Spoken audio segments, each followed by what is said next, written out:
মোহাম্মদ বাহাউদ্দিন খন্দকার। হ্যাঁ, এখন মোহাম্মদ আমি বাহাউদ্দিন খন্দকার। ব্যক্তিগতভাবে বলতে পারতেছি না যে আমি পরিচয়টা এভাবে দিচ্ছি না এখনই, যে সভাপতি দলিল লেখক সমিতি খুলনা সদর বা খুলনা জেলা। আপনার কাছে শুনতে চাচ্ছি, সভাপতি কে খুলনা সদর দলিল লেখক সমিতির? খুলনা দলিল লেখক সমিতির বর্তমান সভাপতি আমি মোহাম্মদ বাহাউদ্দিন খন্দকার। সাধারণ সম্পাদক? সাধারণ সম্পাদক হলো শেখ মোশারেফ হোসেন, আর আমাদের সহসভাপতি হলো শেখ মোশারেফ হোসেন, মানে দুই মোশারেফ। আর সাংগঠনিক সম্পাদক হইল মোহাম্মদ শরীফুল ইসলাম, কোষাধ্যক্ষ হইল ইভান আলম। আচ্ছা, হলো আরো অনেক পদ আছে, আর পদ আছে, দরকার নাই। এখন এটা তো নির্বাচিত নাকি? হ্যাঁ, এটা নির্বাচিত। কত সালে নির্বাচন? এটা হলো 2019 সালের লাস্টে। এটাই কি সর্বশেষ নির্বাচন? 19 সালের লাস্টে সর্বশেষ নির্বাচন। মানে মেয়াদ পার হয়ে গেল, নতুন করে নির্বাচন হয় নাই? না, মেয়াদ এখনো পার কয় হয়নি। বছর মেয়াদ? 3 বছর। 19 সালে হলে মেয়াদ পার হয়ে গেছে না? 19, 20, 21, 22, এখন 24 সাল, কিভাবে সম্ভব?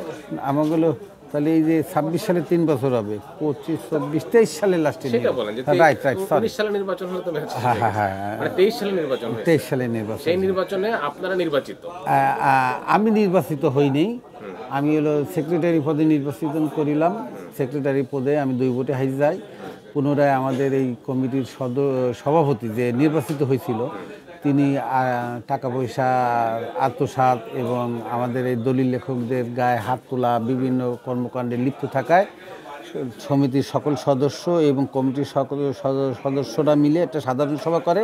মানে সবাইকে নিয়ে আমাদের যে সাধারণ সভা, ওই সাধারণ সভায় সিদ্ধান্ত হয় যে মোহাম্মদ আলমগীর হোসেনকে সভাপতি পদ থেকে বহিষ্কার করা হলো এবং তার সদস্য পদ স্থগিত করা হলো। এবং পুনরায় ওই সভায় সকলের সিদ্ধান্ত মোতাবেক আমি ওই সাধারণ সভায় 98 না 99 জন, আমাদের সদস্য ছিল 98 না 99 জন, ওই সকলের ভোটেই আমি আমার পুনরায় সভাপতি নির্বাচিত। আচ্ছা, বিষয়টা হচ্ছে নির্বাচনে জয়ী হয়েছিলেন মোহাম্মদ আলমগীর হোসেন, শেখ মোহাম্মদ আলমগীর হোসেন, কিন্তু আপনাদের মধ্যে থেকে দাবি ওঠে যে উনি দুর্নীতির দায়ে অভিযুক্ত। আপনি যেটা বলছেন। হ্যাঁ, দুর্নীতির দায়ে অভিযুক্ত এবং আমাদের লেখকদের গায়ে হাত তোলা, পুরো মারামারি, দলিল লেখকদের বাইরের মারামারি করছে, মানে বহিরাগত লোকজন আইনে এইখানে জ্ঞান। তারপরে আপনাকে সমিতি থেকে সভাপতিকে বহিষ্কার করার নিয়মটা কি? মানে সভাপতিকে কিভাবে বহিষ্কার করলেন?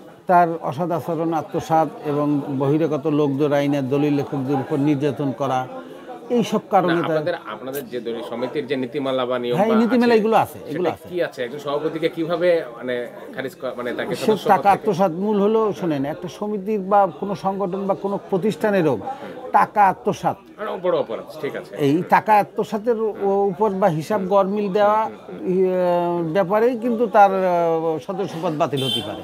আর তারপরে সে এটা তো তার অভিযোগ আছেই, এবং বহিরাগত লোকজন আইনে তারা এই লেখকদের উপর আক্রমণ করেছে।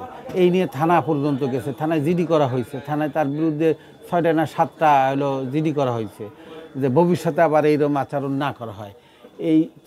এই পরিস্থিতিতে সেটা বলছি, এইসব অভিযোগের কারণে তাকে আপনারা করলেন, যে প্রক্রিয়াটা কি? মানে এটা আমাদের সাধারণ কমিটি, সাধারণ মিটিং হয়, জেনারেল মিটিং হয়। সেটা হয়েছিল? হ্যাঁ, জেনারেল মিটিংয়ে রেজলিউশন করা হয়। বেশিরভাগ সদস্য তার বিরুদ্ধে, বেশিরভাগ কি 90% লোক সবাই বলছে ওনাকে খারিজ করতে হবে। 90% লোক বলায়, এবং সেটা রেজলিউশন হয়েছে, মিটিং হয়েছে। এর জন্য কি কোনো সরকারি লোকের অংশগ্রহণ লাগে? না, এটা হলো আমাদের এই সদস্যদের মধ্যে এটা রেজলিউশন করা আছে, রেজলিউশন আছে। সমিতি থেকে বাদ দিলাম, কিন্তু পেশা থেকে তো না, পেশাতে উনি বাদ যায় না। ওনার এখন পেশাতে আবার সাধারণ মিটিং হবে। কেন উনি এই জবাব দিবে না?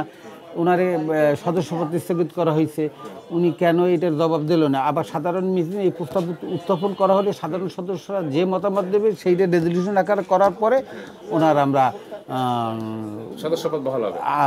সদস্যপদ, সমিতির সদস্যপদ থাকতেও পারে, নাও পারে, বা আবার বহাল হতে পারে। এখন ওই যে স্থগিত আছে, মানে সভাপতি নাই। ওনার ওই অপরাধের কারণে সবাই বলছে ওনাকে আমরা সভাপতি হিসেবে চাই না। তাহলে যারা ভোট দিয়ে একবার বানালো তারাই আবার বলছে চাই না। ভোট দিয়ে বানালো কেন?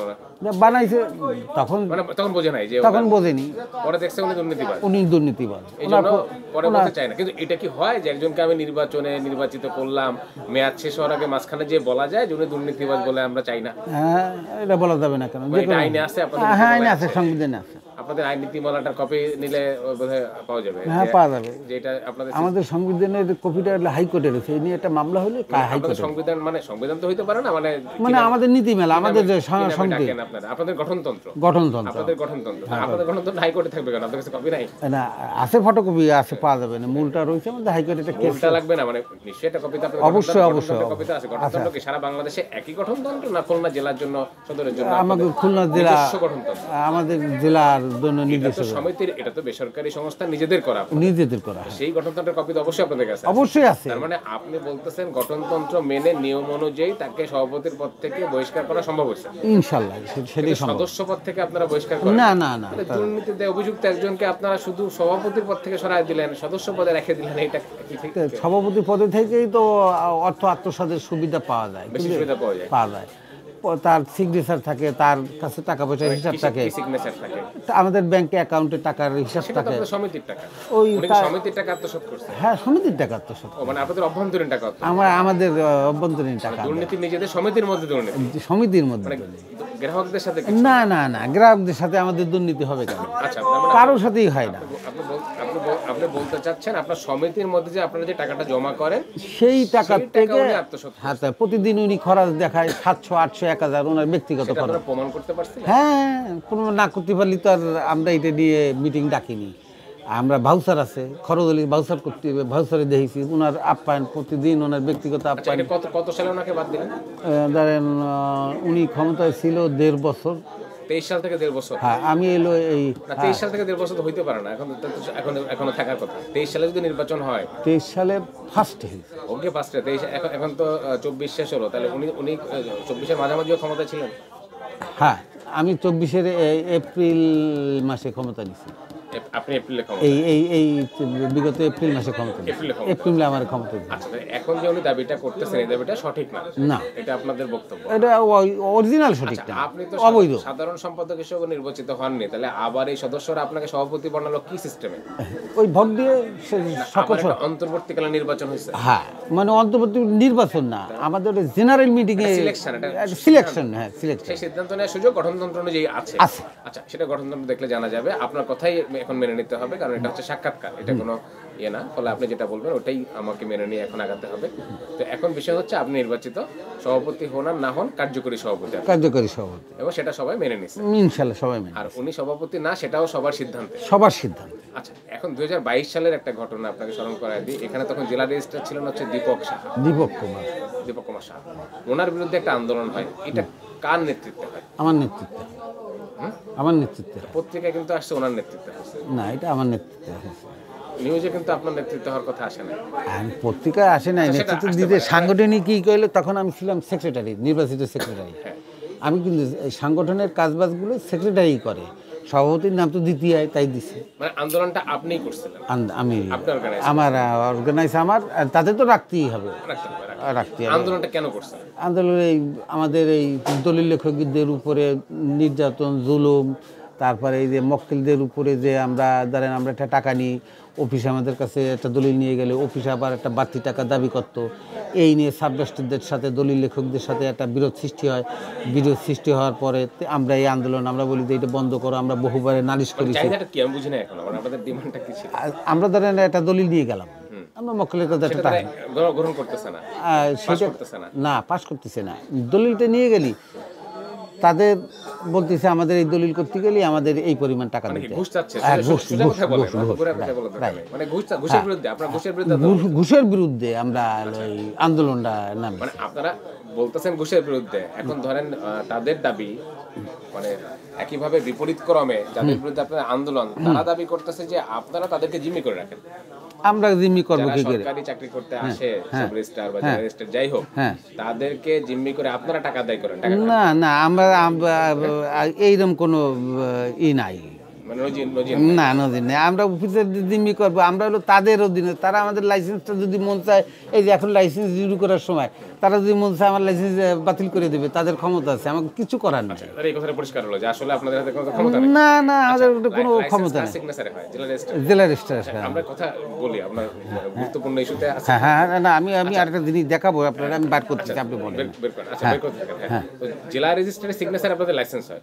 উনি কি চাইলে যে কোনো সময় যে কারো লাইসেন্স স্থগিত সার্টিফিকেট করতে পারেন? হ্যাঁ হ্যাঁ, কোনো দুর্নীতি বা কোনো অনিয়ম বা আমি অফিসারের সাথে অসৎ আচরণ করলে আমার লাইসেন্স সে হেল্ড আপ করার ক্ষমতা তার প্রতি আছে। বছর খুলনায় কতজন দলিল লেখকের লাইসেন্স দিবেন, এর কি নির্দিষ্ট কোনো সংখ্যা আছে? এর কতজন যে দিবেন কোনো মানে কোনো মানে এরকম নিয়ম আছে যে এর বেশি দেওয়া যাবে না?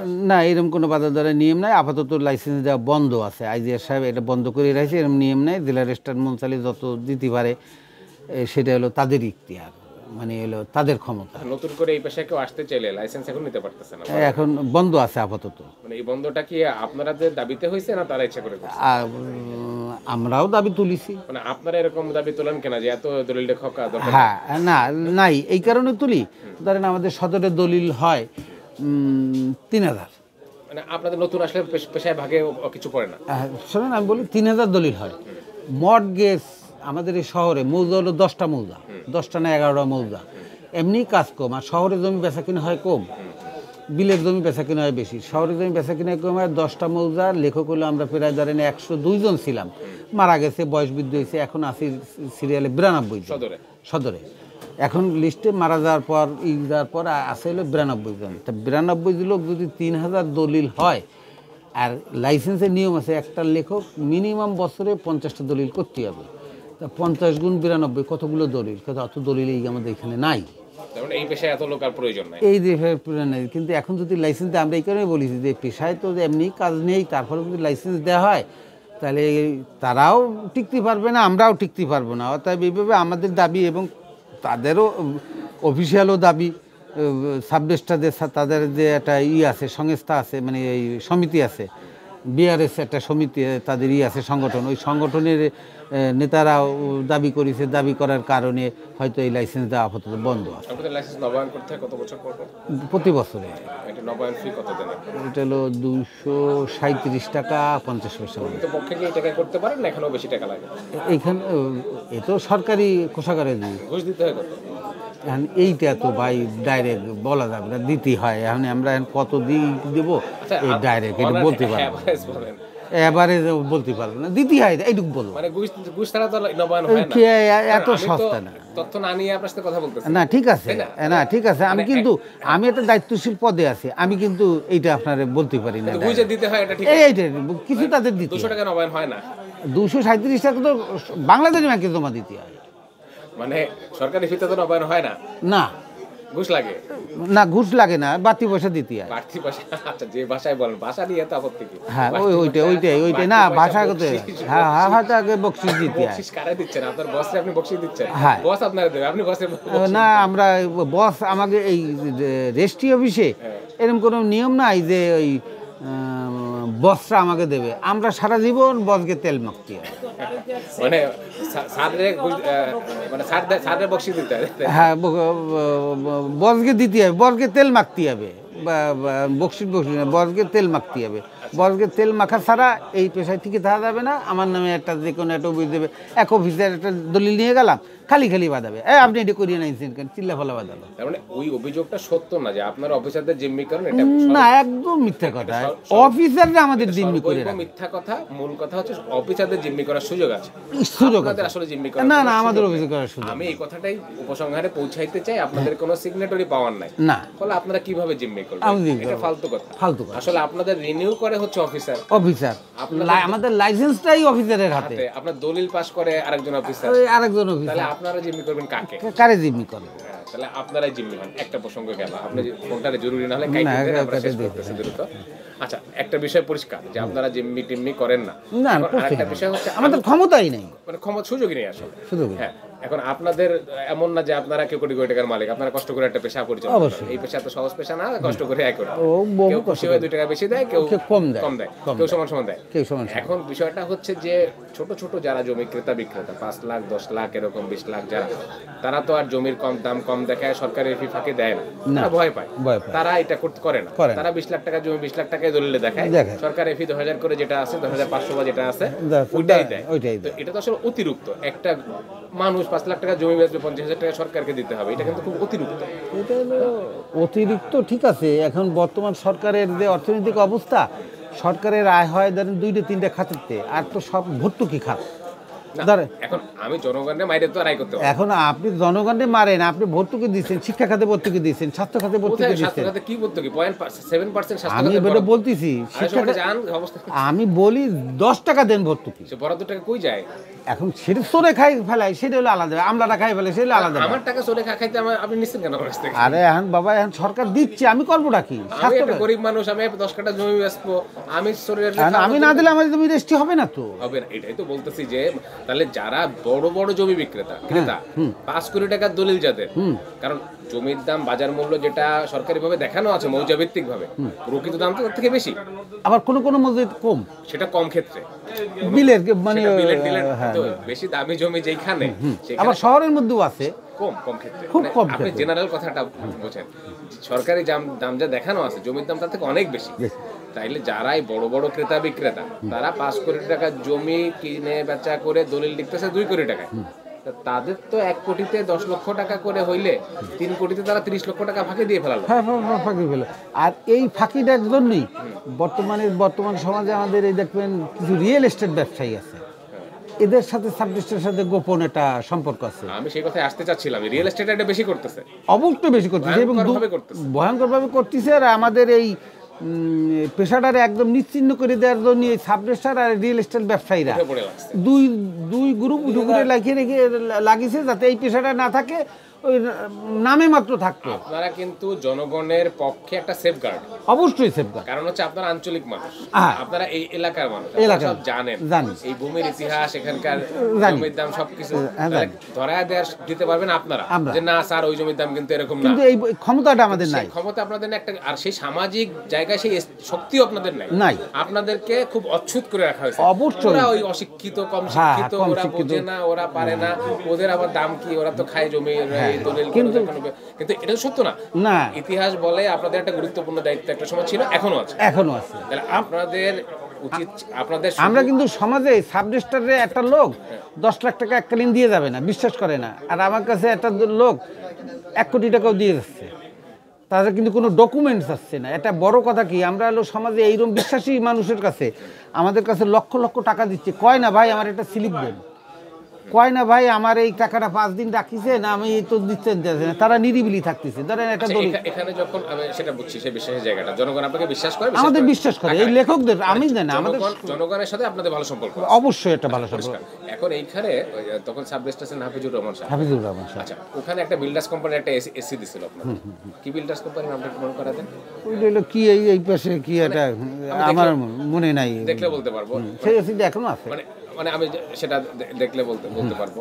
তাদের সম্পর্কে তো প্রচুর অভিযোগ, এত অভিযোগ, তাহলে আপনারা যখন সাব রেজিস্ট্রার জেলা রেজিস্ট্রারের বিরুদ্ধে আন্দোলন করেন, আপনারা যে দাবিতে আন্দোলন করেন সেটা খুব নগণ্য দাবি, আপনারা আসল দাবিগুলো তুলে ধরেন না কেন? আসল দাবি এটা তো আমি দেখাতে পারি না। আমাদের লোক সারা বাংলাদেশের দলীয় মিটিং হলো, মিটিংয়ে কিন্তু আমি বক্তব্য দিছিলাম, বক্তব্য ওপেন বলেছি যে সেই বক্তব্যটা খুলতিলাম কত মেলা আগে, তো ওই নাট্যমঞ্চে দিলে যে এই দীপক কুমারের বিরুদ্ধে আন্দোলনটা হয়েছে, এই দীপক কুমার কেন ঘুষ চায়, 2% তারে দিতে হবে, ডুমুরের তখন সাবজেক্টটা ছিল সাইদুর রহমান, তারে 1,02,000 দিতে হবে। আমরা দীপক কুমারে বললে দীপক কুমার ছেড়ে এই করতেছে, মানে ওভারলুক করতেছে, গায়ে লাগাচ্ছে না। তারপরে এই নিয়ে মেলা বাড়াবাড়ির পর এই সিটি নিয়ে একটা এই দলিল লেখক আর সাবরেজিস্ট্রার আর জেলা রেজিস্ট্রারের মিটিং হলো। ওই মিটিংয়ে দীপক কুমার ডাইরেক্ট বলিছে সাবরেজিস্ট্রার অফিস চালাবে, সে যেভাবে চালাবে তার কথার বাধ্য যে না হবে তার লাইসেন্স কিন্তু আমি রিনিউ করবো। এটা কি ক্ষমতার অপব্যবহার মনে হয়েছে আপনাদের কাছে? অবশ্যই ক্ষমতার অপব্যবহার। মানে উনি কি, আপনি সোজা কথা বলেন, উনি কি দুর্নীতিবাজ ছিলেন? অবশ্যই একটা দুর্নীতিবাজ, মানে দুর্নীতির শীর্ষে জেলা রেজিস্ট্রার যারাই থাকে তারাই দুর্নীতির শীর্ষে, সাবরেজিস্ট্রার তাকে চাও। তারা সবসময় বলতে চায় যে আমরা তো রেজিস্ট্রি সই করি না, সই করে সাব রেজিস্ট্রারটা, ওই নিয়ন্ত্রণ করে দেখে, আমরা তো মনিটরিং অফিসার, এটা হচ্ছে তাদের, সে মনিটরিংই তো সব।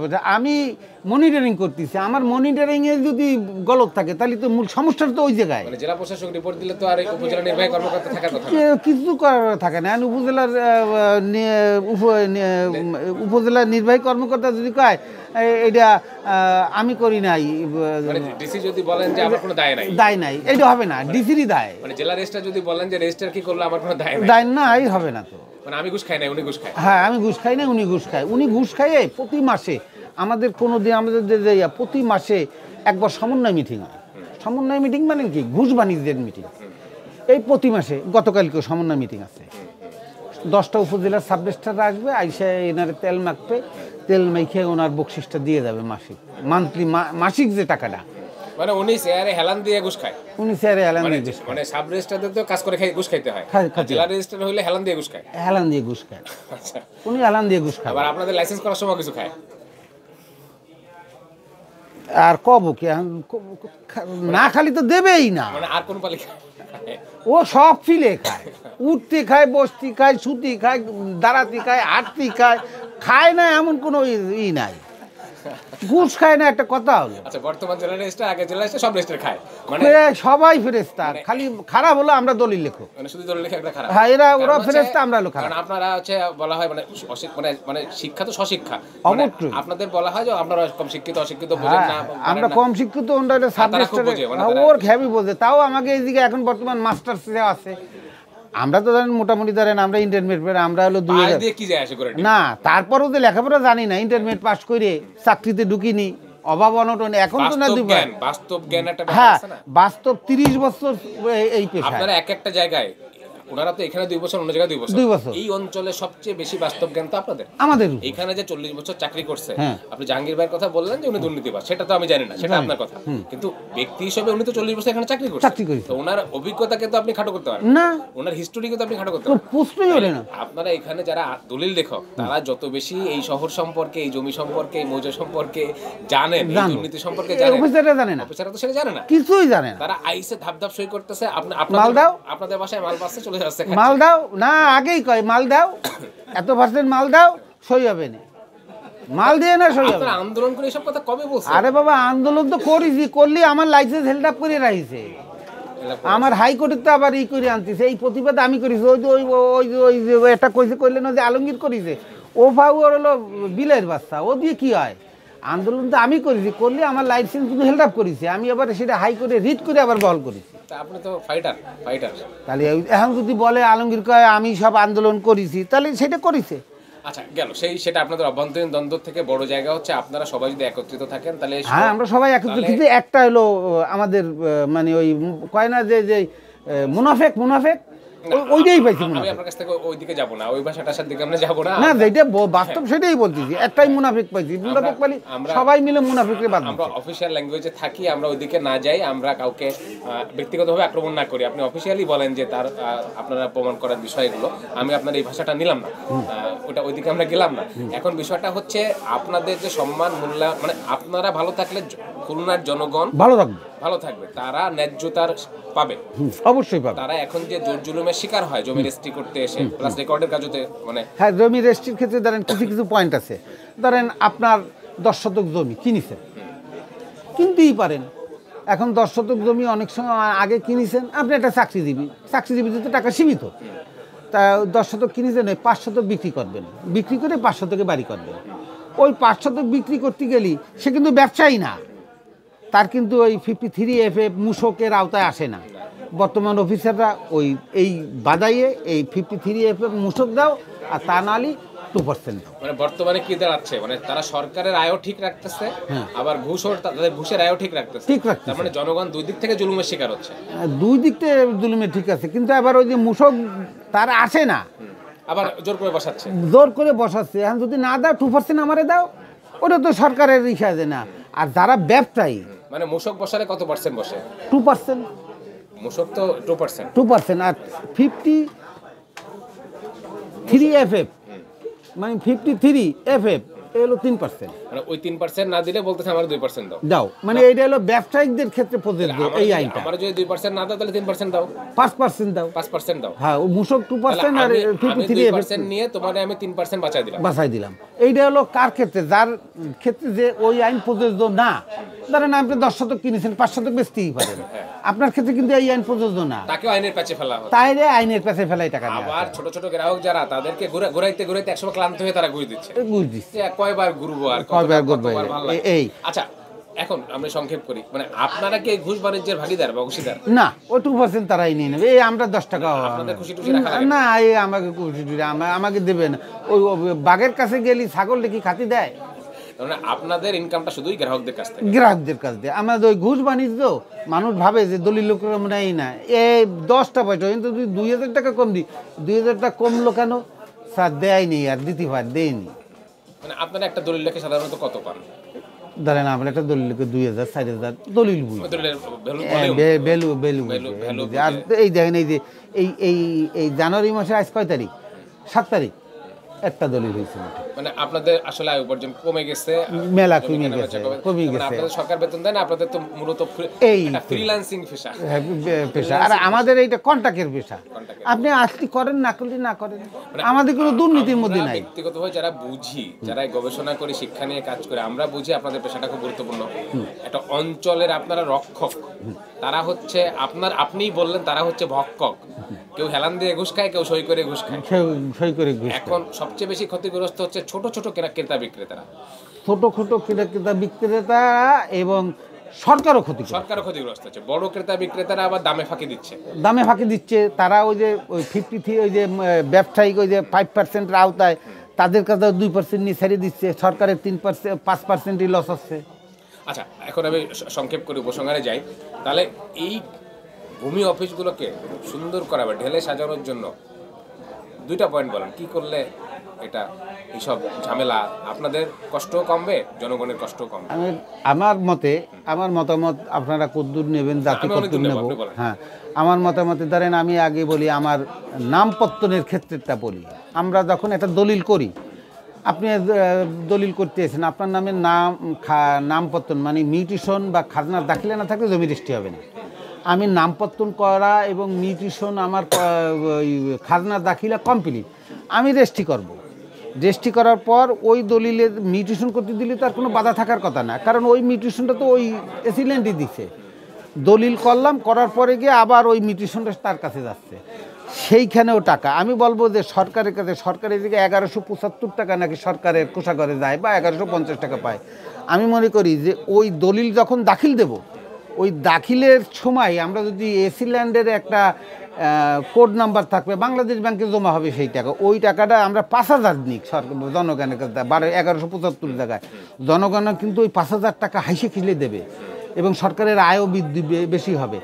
আর যদি এই বলে যে এই 5000 টাকা এসিল্যান্ডের বরাবর দিয়েছে, ওই দলিলটা হয়েছে, ওই মিউটেশন হয়েছে, এসিল্যান্ডের কাছে ওই কপি চলে যাবে, এসিল্যান্ড ওই তার নাম সংশোধন, তার নামে রেকর্ড করে, তার ওইখানে ডাকে। জমি রেজিস্ট্রির ক্ষেত্রে আরেকটা পার্টি তো এসিল্যান্ড, মানে এখানে তো সেখানেও একটা ঘুষ বাণিজ্য তো আছে, আলাদা একটা চ্যাপ্টার। আমি বলেন এই কবলা দলিলের সময় আমরা ওই নামপত্তনের টাকাটাও আমরা এই এসিল্যান্ডের একটা হিসাবে জমা দিয়ে দিই, জনগণ দিয়ে দেবে। নামপত্তনে জমা দিয়ে দেওয়ার পর জনগণ বুঝলো যে তার নামপত্তন হয়ে যাচ্ছে, এসিল্যান্ড সাহেব যার দায়িত্ব আছে, তার দায়িত্ব থাকবে, উনি ওই কাজটা কমপ্লিট করে ওই যে গ্রাহকের ঠিকানা আছে, ঠিকানা অনুসারে তার মিউটেশনটা পাঠাই দিল, সরকার 1175 টাকার জায়গায় একটা প্রক্রিয়ার কথা আপনি বলতেছেন, সেইভাবে করলে পরে এটা জনগণ নামপত্তনের সহজ হলো, জনগণ সহজ হবে, সরকার লাভ হবে। আর এই রেজিস্ট্রির ক্ষেত্রে এই যে কিছু আইন ওরা মানে মাঝে মাঝে এই আমলারা যে দেয়, এই আইনগুলো জনগণের উপর খুব বার্ডেন হয়ে দাঁড়ায়। আর আইনগুলো দেয় কি, ফাঁক রেখে দেয়। আইনটা রিভিউ করা দরকার, মানে জনস্বার্থে করা দরকার, মানে চাকরিজীবীদের স্বার্থে না করে, ঘুষ খাওয়ার স্বার্থে না করে, জনস্বার্থে করা দরকার। আমি সংক্ষেপে বুঝি, এখন ভিডিও যত বড় হবে, এডিট করতে তত বেশি খরচ হবে, ঝামেলা বেশি হবে। এখন বিষয় হচ্ছে যে আপনার এই যে পুরো বিষয়টা বললেন, তাই না? এখন আপনি আমারে বলেন, মানে ঘুষ বাণিজ্য যেটা, সাব রেজিস্ট্রারের ঘুষের ইনকাম বেশি না এসিল্যান্ডের ঘুষের ইনকাম বেশি? ইনকাম বেশি কার? সাব রেজিস্ট্রার, মানে এসিল্যান্ডের থেকেও সাব রেজিস্ট্রারের ঘুষের ইনকাম বেশি, মানে এই পাবলিকের কাজটা বেশি। আর এসিল্যান্ড ধরেন সে হলো ক্যাডার, এরা হলো নন ক্যাডার, তাদের অন্য দিক কি আছে না আছে ও ব্যাপারে আমি জানি না, তবে নন ক্যাডার হিসাবে মানে এই হিসেবে পাবলিকের কাজটা টাকা নেওয়ার সুবিধা বেশি হলো সাব রেজিস্ট্রার। আচ্ছা, ভূমি মন্ত্রণালয়ের মন্ত্রীর বিরুদ্ধে যে বড় একটা অভিযোগ আপনি তো জানেন, ওনার কাছে টাকার ভাগটা কিভাবে বসে যায়? ওনার ভাগটা ভূমি মন্ত্রণালয়টা আমি বলবো যে এই আবার রাজনৈতিক দিক নিয়ে গেলেন, তাই আমি বলি ভূমি মন্ত্রণালয়ের ভাগ এই জনগণের টাকা, এত টাকা সে নিতে পারে না। বিভিন্ন প্রজেক্ট আসে এই ভূমি মন্ত্রণালয়, এই ভূমি সংক্রান্ত বিভিন্ন প্রজেক্ট আসে, এবং নিয়োগ এবং বাণিজ্য, বদলি বাণিজ্য। বদলি বাণিজ্য, এইগুলো হয়। কিন্তু এই জনগণের টাকা, একটা জেলা রেজিস্ট্রারের পদায়নের ক্ষেত্রে, তার পদোন্নতির ক্ষেত্রে, ওটা তো ভূমি মন্ত্রীর কাছে না, জেলা রেজিস্ট্রারটা কিন্তু আইন মন্ত্রণালয়। না, আপনাদের এই অফিসটা তো আইন আইন মন্ত্রণালয়, মন্ত্রণালয়। আইন মন্ত্রণালয়। তাহলে তাহলে ভূমি মন্ত্রণালয়ের ইনকামটা কিভাবে হয়? ভূমি মন্ত্রণালয় বললাম না, বিভিন্ন প্রজেক্টের তারা টাকা নিতে পারে, এসি- 600 কোটি টাকা আসে বিভিন্ন। এসিল্যান্ড অফিস তো জনপ্রশাসন মন্ত্রণালয়। এসি ল্যান্ড হলো জনপ্রশাসন মন্ত্রণালয়। আমি আর একটু ভালো করে জানবো, কিন্তু আমি যেটা জানি হ্যাঁ, এসি ল্যান্ড আর জনপ্রশাসন রেজিস্ট্রি মন্ত্রণালয়, অফিস আইন মন্ত্রণালয় দিলে। আইন তাহলে মন্ত্রণালয়। জনগণ কিন্তু মনে করে যে ভূমি মন্ত্রণালয় ইনকাম করে, এটা সব ভূমি মন্ত্রণালয়, জনগণ তো জানে না যে এটা না, আইন মন্ত্রণালয়। এটা আইন মন্ত্রণালয়, তাহলে ইনকাম তো আইন মন্ত্রণালয়ের হওয়ার কথা। আইন মন্ত্রণালয় হওয়ার কথা। কিন্তু ভূমি মন্ত্রণালয় কি, আইন মন্ত্রণালয় আইনের বিষয় আছে, কিন্তু ভূমি মন্ত্রণালয় ভূমি জরিপ হয় মাঝে মাঝে, এগুলো বড় বড় প্রজেক্টের কাজ। কিন্তু এই আমাকে এই জনগণের বা এই সাব রেজিস্ট্রার বলেন, এই তেন ওই বলেন, এই টাকা ভূমি মন্ত্রী নিয়ে হাজার হাজার কোটি টাকা নিতে পারে। জনগণ টাকা দেয় সাব রেজিস্ট্রারকে, সাব রেজিস্ট্রার টাকা দেয় ঘুষ টাকা। আমি সোজা বাংলায় বলবো, জনগণ দেয় সাব রেজিস্ট্রার না, জনগণ দেয় হলো তার বিশ্বাস্ত লোকের কাছে। জনগণ ঘুষ দেয় দালালের কাছে, সোজা বাংলায় আসে। দালাল বললে আমাকে কেন, আমরা লেখো, আমাকে দালাল বলবেন কেন? আচ্ছা, আমারে বলতেছি আমি, আপনি আপনি গানে নিচ্ছেন কেন? মানে না, আমাকে দালাল বললেন দালাল না, শব্দটা খারাপ না, আমি ধরেন দালাল, মানে জনগণ দেয় যে যে মিডিয়ার কাছে, ইংরেজি বলেন, ওই দালাল ইংরেজি, আর মিডিয়ার কাছে। শোনেন, শব্দে কিছু যায় আসে না, মানুষের বুঝতে সুবিধা হবে। তারপরে সে দিল সাব রেজিস্ট্রারকে, সাব রেজিস্ট্রার ভাগ দিল জেলা রেজিস্ট্রারকে। সে ওই যে মাসের সমন্বয় মিটিং আমরা বুঝি ওইটা, কিন্তু আমরা তো আর দেখি না। আচ্ছা, জনগণের দাবি অনুযায়ী যেটা আছে সেটাই বলি, প্রমাণ করার দায়িত্ব আমাদের না। জেলা রেজিস্ট্রার কাকে দেয়? জেলা রেজিস্ট্রার যে কাকে দেয়, এখন আমি বলছি আইআরও রে দেয়। IGR চেন অফ আইআরও, আইজিআর, জেলা রেজিস্ট্রারের উপরে হলো আইআরও, বিভাগের দায়িত্বে আছে যিনি, ওনারে বলে আইআরও। মানে ধরেন 8টা বিভাগ, 8টা আইআরও আছে বাংলাদেশে, এই আমাদের এই নিবন্ধন শাখায়।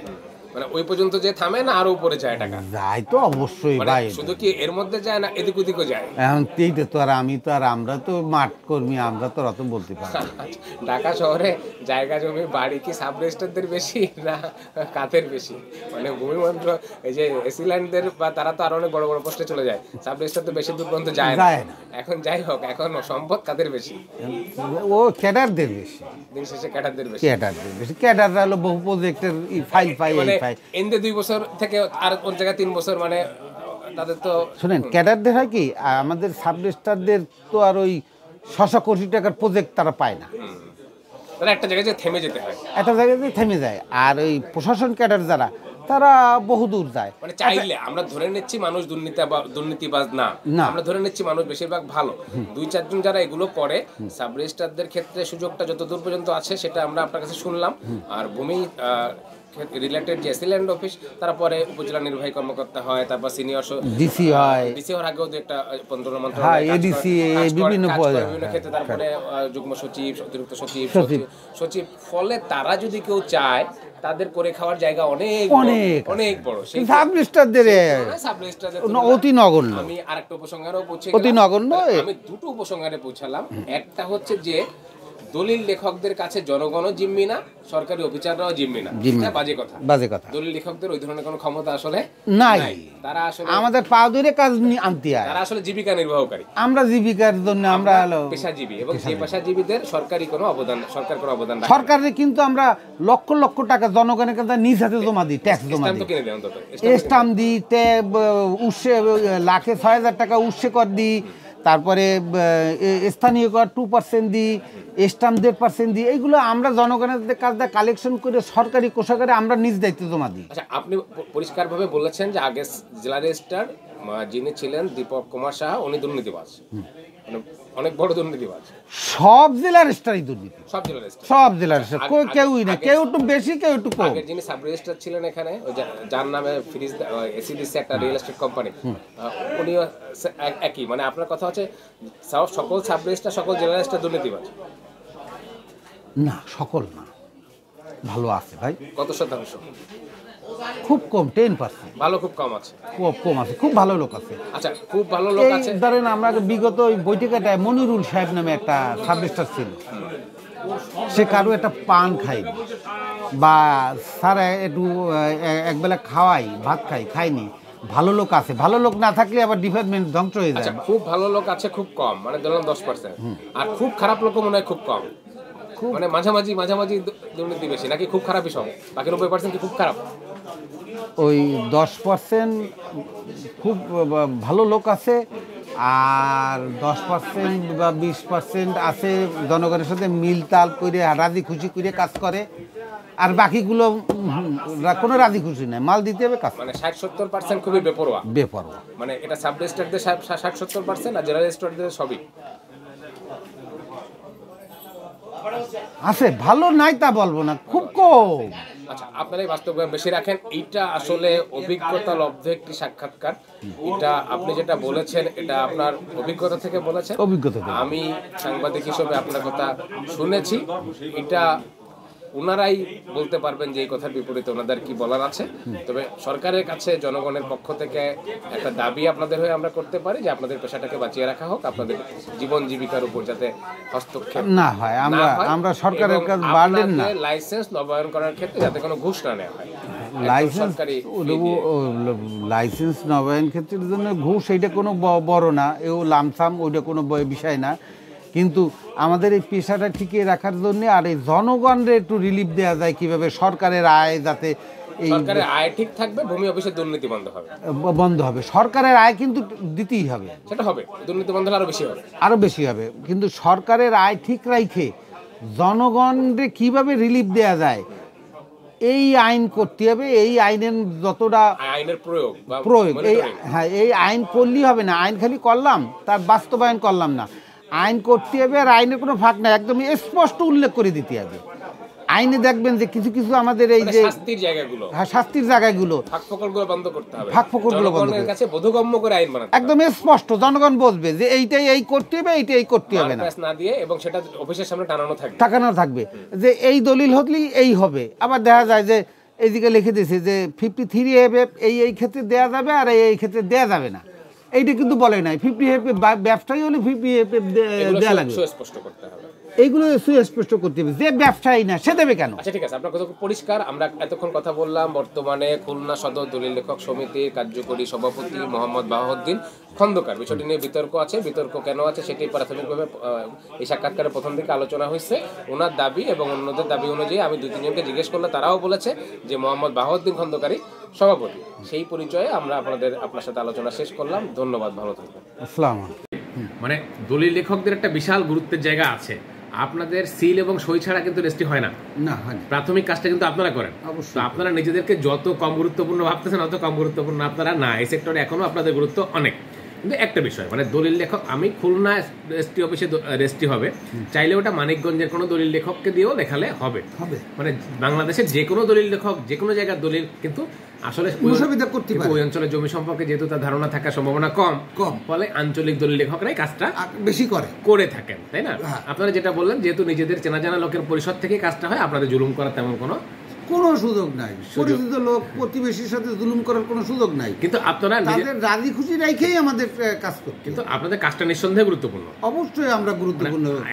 এমন তো হবে না যে আমি নিজে বুঝি বলে আমি নিজে দলিল লিখে নিজে এনে এসে পারবো না। আপনাদের দিয়েই তো লেখাতে হবে। অবশ্যই আপনাদের সই সিগনেচার ছাড়া তো আমি না কাগজ ধরেন এসে 1922 সালের রেফারেন্স টাইনে কয়টা দলিল হলো, কিভাবে হলো, মিটিশন হলো বা এর মধ্যে কোনো মামলা হলো, সব ওই দলিলে উল্লেখ করতে হয়। কাগজ বুঝে পড়ে ওই সব ওই সিরিয়াল বাই নিয়ে আইসে লাস্টে আপনার এই রেকর্ডে আইসে পর্যন্ত মিলাই দিতে হবে। এর মধ্যে কোনো গ্যাপ থাকলে আবার হবে না। মানে সেটা হচ্ছে কাজের প্রক্রিয়া, কিন্তু কেউ যদি এই প্রক্রিয়া অন্য কাউকে দিয়ে করাতে চায় তা তো হবে না, বা নিজে করতে চায় দলিল লেখক দিয়েই করাতে হবে। আপনাদের সই সিগনেচার ছাড়া তো সাব রেজিস্ট্রি এটা অ্যাকসেপ্ট করবে না, করে না। মানে করবে না, মানে আইন কি বলে করার সুযোগ আছে? তো না, দলিল লেখকের লাইসেন্স সরকার দিছে তাই কারণে। মানে আইন কি বলে এটা ছাড়া কি কোনো সুযোগ আছে? না, এরকম আমরা তো এরকম দেখিনি কোনোদিন। আচ্ছা, আমিও আইনটা পুরোপুরি জানি না। আগে ছিল লয়াররা করতে পারতো, তো সেইটা আবার একটা পরিপত্র দিয়ে যে না লয়াররা এটাও করতে পারবে। মানে এখন আইনটা আছে কিনা এরকম যে না দলিল লেখক ছাড়া লয়াররা করলেও হবে? না, লয়ার ওটা বন্ধ হয়ে গেছে। লয়াররা আগে করলেই হতো, কিন্তু সেটা বন্ধ হয়ে গেছে। সেটা একটু ভালো করে জানতে হবে। ঠিক আছে, না ওটা আমি জানি, জানিই বলি। আচ্ছা, জেনে বলছেন, ধন্যবাদ।